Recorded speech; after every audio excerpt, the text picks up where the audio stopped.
ज्यादा अपने आप को श्रेष्ठ समझने वाले के साथ होता क्या है? उदाहरण समझिए आप लोग। कुछ पंडित लोग थे, काशी गए थे विद्या पढ़ने। काशी में साक्षात माता सरस्वती विराजमान है। श्रोता समाज, काशी की विद्या, काशी के संस्कृत का बात ही अलग है। और काशी में भगवान विश्वनाथ रहते हैं, माता अन्नपूर्णा रहती है, बाबा काल भैरव प्रत्यक्ष रूप से निवास करते हैं। वहाँ विद्यालय है, वहाँ वेद पाठ करवाया जाता है ब्राह्मणों को। तो गांव के कुछ बच्चे काशी गए विद्या पढ़ने के लिए। विद्या पढ़े 10 या 12 साल रहे, वेदों का ज्ञान प्राप्त करके वेदों में निपुण होकर के काशी से वापस आए। 12 साल बाद अपने गांव आए। अब गांव के बेचारे लोग गवैया, साधारण से सिंपल से सादा सिंपल रहन सहन, सादा सिंपल जीना, उनके जीवन शैली बहुत सरल रहता है गांव के लोगों का। तो अब कोई आदमी जब थोड़े कहीं बाहर से आता है, जैसे आप लोग देखना गांव के कोई बच्चे शहर भी चले जाते हैं, 2 साल बाद आते हैं, तो उसके पहनावा ओढ़ावा बोलने की शैली बदल जाता है। वो अपने आप को, अपने वास्तविकता को भूल जाता है कि मैं यहीं का हूं। ठीक है, हम उड़ान चाहे कितना भी ऊंचा करें, आखिर में हमको नीचे आना ही है, इस बात को व्यक्ति भूल जाते हैं, फिर गिरते हैं मुंह के भार। ठीक है, तो अब विद्वान लोग 12 साल बाद आए। अब उसके गांव घुसने के लिए उनको नदी पार करना रहता है। तो नदी पार करने का जब समय आया तो नाविक केवट भैया नाव खे रहे थे। तो केवट आया, वही 4-5 विद्वान बालक लोग बैठे। बैठने के बाद अब नाव चलने लगा। बरसात का महीना था, नाव चलने लगा। तो अब वो विद्वान लोग, अब कोई आदमी क्या है, कई बार ज्ञान को पचा नहीं पाता।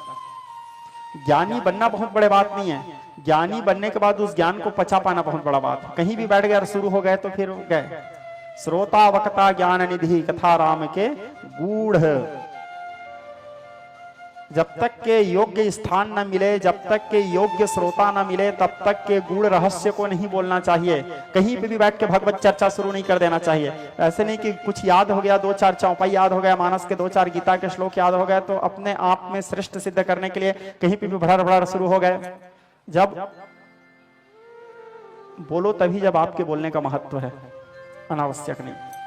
हमारे पिताजी कहते थे, बेटा कभी वाणी और पानी का दुरुपयोग नहीं करना चाहिए, उतनी बोलो जितना आवश्यकता है। आवश्यकता से ज्यादा बोलोगे तो आपके बातों का महत्व नहीं रह जाएगा। भगवत चर्चा योग्य स्थान देख के, अनुकूल वातावरण देख के ही करना चाहिए। तो अब वो विद्वान बालक लोग, बेचारे लोग नए नए पढ़ के आए थे, तो उनके अंदर भी थोड़ा था जी, अब 4 लोग जानना चाहिए भाई कि हम काशी से आ रहे हैं, 12 साल पढ़े हैं। तो अब केवट को पूछा कि भैया केवट, कुछ वेद का ज्ञान आता है जी तुमको? अब सोचो, बेचारा गांव में रहने वाला केवट पढ़ा लिखा नहीं है, रोज नाव चलाता है, मछली पकड़ता है, उसी से जीविकोपार्जन करता है, क्या जानेगा वेद क्या है? तो बोला नहीं महाराज, नहीं जानूंगा। बोले तो पंडित लोग बोले, अरे यार तुम्हारे तो 4 आना जिंदगी बर्बाद कर दिए तुम। बोले कितना जिंदगी बर्बाद? 4 आना जिंदगी बर्बाद कर दिए। बोले थोड़े दूर नाव और गया, फिर पंडित लोग पूछते हैं, भैया थोड़ा व्याकरण का ज्ञान आता है तुमको? केवट बोला, कहाँ ले व्याकरण के ज्ञान जानू महाराज, नाव चलाता हूं, मछली पकड़ता हूं, यही जीविकोपार्जन के साधन है। बोले मैं कहाँ ले व्याकरण जानूंगा? बोले तो पंडित लोग बोले, तो तुम्हारा 8 आना जिंदगी बर्बाद कर दिए रे केवट। तो बोला और थोड़े आगे गए। आगे जाने के बाद बोले, कुछ नैतिक शिक्षा जानते हो? धर्माचरण क्या होता है, शौचाचार क्या होता है? केवट बेचारा सिर पकड़ लिया। बोले तुमन मन काबर बैठे हो महाराज मोर नाव में गा? बोले मैं गरीब आदमी हूं महाराज, नाव चलाता हूं, जैसे अलवा जलवा जीवन जियत हूं। मैं कहाँ ले व्याकरण जानूं, कहाँ ले वेद जानूं, कहाँ ले नैतिक शिक्षा आचार संहिता जानूं? नहीं आया। बोले तो पंडित लोग बोले, अरे यार केवट भैया, तू तो अपने 12 आना जिंदगी बर्बाद कर दिया। बोले केवट बोले तो ठीक है महाराज, अब कैसे करवे? बोले फिर थोड़े आगे गए, अचानक नदी में बाढ़ आ गया। बाढ़ आ गया तो नाव डिगमगाने लगा। बाढ़ कस के तेज था। नदी में जब ज्यादा बाढ़ आता है तो फेन आता है, आप लोग देखे होंगे, बड़ा बड़ा गजरा, और कई बार पानी घूमना शुरू हो जाता है। भंवर आया, उसके नाव भंवर में फंसा, पानी अथाह था।